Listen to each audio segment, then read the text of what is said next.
Alright, story of my double A exam.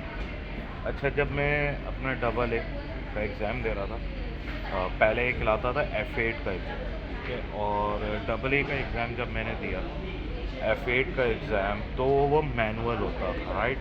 की तरह सीधी नहीं। I was studying so hard for this paper, ठीक है। यानी यूँ कह लेंगे कि सुबह उठता था और अपना जो भी मॉर्निंग रूटीन्स वगैरह करनी होती थी वो करके मैं सीधा लाइब्रेरी जाता था। और लाइब्रेरी से मैं रात को 8-9 बजे के बाद अपने घर आता था, थोड़ा रेस्ट करता था, फिर पढ़ने बैठ जाता था। ऑब्वियसली इसके बाद दूसरा पेपर भी दे रहा था, लेकिन अब उस पेपर की भी अलग स्टोरी है, कभी और, ठीक है। थोड़ा रेस्ट करता था, फिर पढ़ने बैठ जाता था। मैंने BPP, कैपलान, जो मेरे टीचर के नोट्स थे वो पढ़े और प्रैक्टिस कर रहा होता। अच्छा, जब एग्ज़ाम करीब आया ना, तो एक इंसिडेंट ये हुआ कि एक दिन एग्ज़ाम क्लोज थे मेरे का। तो मैंने एग्ज़ाम से कुछ दिन पहले अपने नेल्स कट करे। अच्छा, नेल्स कट करे तो मेरी राइट हैंड की ये वाली फिंगर, ये, अब ऑब्वियसली लिखना इस तरह, इस फिंगर का जब मैंने नेल कट करा वो थोड़ा ज़्यादा कट हुआ। जब थोड़ा ज़्यादा कट हुआ तो क्या हुआ, अक्सर बेशतर क्या होता है कि वो सूज जाता है, कुछ पस वगैरह पड़ जाती है, वो पस पड़ गई। And it was too much painful, too much painful. तो अब एग्ज़ाम से एक दिन पहले जब मुझसे पेन भी ना पकड़ा जाए इतना पेन, अगले दिन एग्ज़ाम है।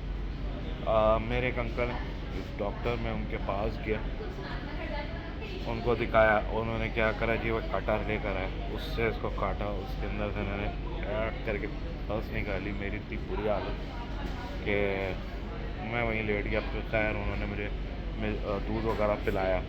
दूध वगैरह पिलाने के बाद जो है उन्होंने कहा कुछ देर आराम किया, खैर कर, और फिर बैंडेज कर दी।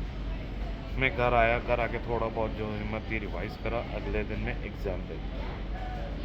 जब मैं एग्ज़ाम देने गया हूँ तो इनिशियली स्लो लिख रहा हूँ, ज़रा पेन भी हो रहा हूँ, फिर मैंने स्पीड बढ़ा रहा हूँ, फिर मैं कम कर रहा हूँ, फिर मैं बढ़ा रहा हूँ, फिर मैं कम कर रहा हूँ। अब जब मैं लास्ट क्वेश्चन पे आया ना, वो लास्ट क्वेश्चन मेरा था 36 मार्क्स का,